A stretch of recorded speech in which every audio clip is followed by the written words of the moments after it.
दोस्तों, आजकल हम धुएं के प्रदूषण से, वायु के प्रदूषण से इस प्रकार से गुजर रहे हैं कि हजारों लोग प्रतिदिन दम घोंटू गैस और धूल के कण फेफड़ों से सांसों में घुसा रहे हैं और फेफड़ों की बीमारी से कैंसर और दमा जैसे रोगों के शिकार हो रहे हैं। मैं डॉक्टर अनिल वशिष्ठ आपको यह बता रहा हूं कि आपकी एयर क्वालिटी इंडेक्स 300 के आसपास है, जबकि आदर्श स्थिति में आप केवल 50 AQI ही आदर्श स्थिति में जी सकते हैं। आप दम घोंटू गैसों के बीच में हैं। धुएं की नोक पर शहरों की दीवारों पर लिखा है, बहुत महफूज था इंसान जब जंगल में रहता था। आज इस एयर क्वालिटी इंडेक्स के बढ़ते हुए स्तर से हम सभी का दम फूला हुआ है। बहुत बुरी हालत है।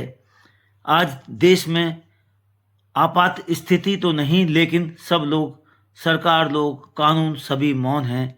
2.5 माइक्रोन से छोटे कण लगातार हमारी कंठ नलिका में, फेफड़ों में पहुंच रहे हैं, फेफड़ों से एल्वियोलाई में पहुंच रहे हैं, एल्वियोलाई से रक्त में घुसते जा रहे हैं। 2.5 माइक्रोन से छोटे कण आपके बाल से भी 40 गुना सूक्ष्म कण होते हैं। आप इन्हें देख भी नहीं सकते। यह आपके शरीर में घुलकर धीरे धीरे आपको मार रहे हैं। बहुत घातक हैं। यदि ये पाश्चात्य देश होते तो वहाँ पर आपातकाल लग जाता।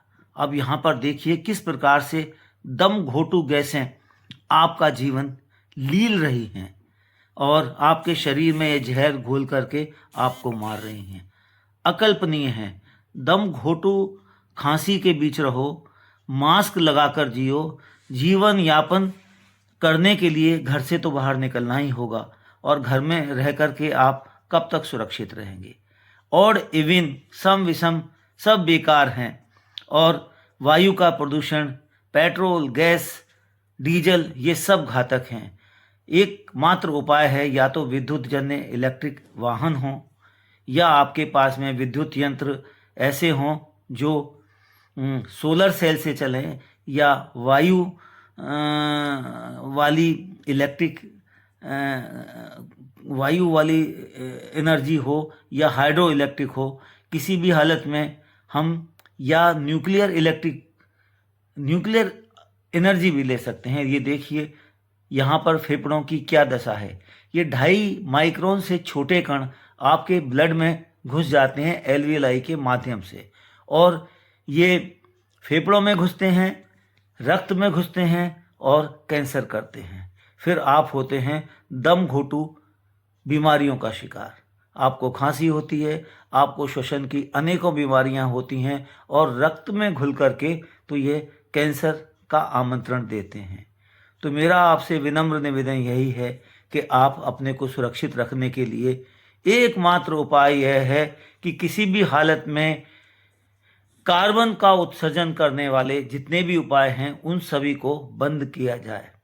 सस्टेनेबल डेवलपमेंट गोल में पर्यावरण को सर्वोपरि रखा गया है, लेकिन पर्यावरण की जितनी अवहेलना हो रही है उसके बारे में जितना कहा जाए, जितनी निंदा की जाए, उतनी कम है। पर्यावरण का बुरी तरह से शोषण हो रहा है, और आम आदमी इस स्लो पॉइजन, धीमे धीमे जहर से अपने आप को मार रहा है। ये इतने सूक्ष्म कण हैं कि किस तरह से ये हमारे शरीर में पहुंच जाते हैं, और ये अंदर एल्वियोलाई से रक्त में घुस करके रक्त के अंदर ये विभिन्न भागों में जा रहे हैं, और हमारे जो विभिन्न तंत्र हैं उन सारे तंत्रों को किसी भी प्रकार से प्रभावित कर रहे हैं। तो ये धीमा जहर धीरे धीरे हम सबको मार रहा है, चाहे हम धनाढ्य वर्ग के हों, चाहे गरीब वर्ग के हों। धनाढ्य वर्ग तो फिर भी अपने घर में शुद्ध ऑक्सीजन वाले यंत्र को रख सकता है, लेकिन इस दम घोंटू जीवन में अपने आप को एक गरीब आदमी कैसे सुरक्षित रखेगा, जिसको 2 जून की रोटी के लिए हर रोज बाहर निकलना पड़ता है। इंडिया गेट की स्थिति आप देख ही सकते हैं। इसके अलावा जहाँ भी आप जाएंगे वहाँ पर आपको धुएं की लकीरों के बीच में चलना पड़ेगा। तो यह आपके ऊपर निर्भर है कि आप किस तरह से इस प्रदूषण से अपने आप को बचा सकते हैं। धन्यवाद आपकी प्रतिक्रिया की।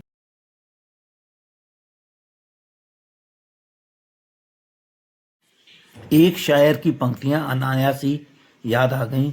सीने में जलन, आंख में तूफान सा क्यों है, इस शहर में हर शख्स परेशान सा क्यों है। जी हाँ, आज यही स्थिति है। यह दिल्ली में ही नहीं, उत्तर प्रदेश और आसपास के शहरों में भी यही स्थिति है। तो हमें अपने जीवन को सुरक्षित रखने के लिए अपनी शैली में बदलाव करने होंगे ताकि हम प्रदूषण से सुरक्षित रह सकें, अन्यथा यह हमारे स्वास्थ्य के ऊपर बहुत बुरा प्रभाव डालेगा। मैं डॉक्टर अनिल वशिष्ठ आपको यही सलाह देता हूं कि आप स्वस्थ रहें और साथ ही में सुरक्षित भी रहें और पर्यावरण से अपनी और परिवार की रक्षा करें। धन्यवाद। जय हिंद, जय भारत।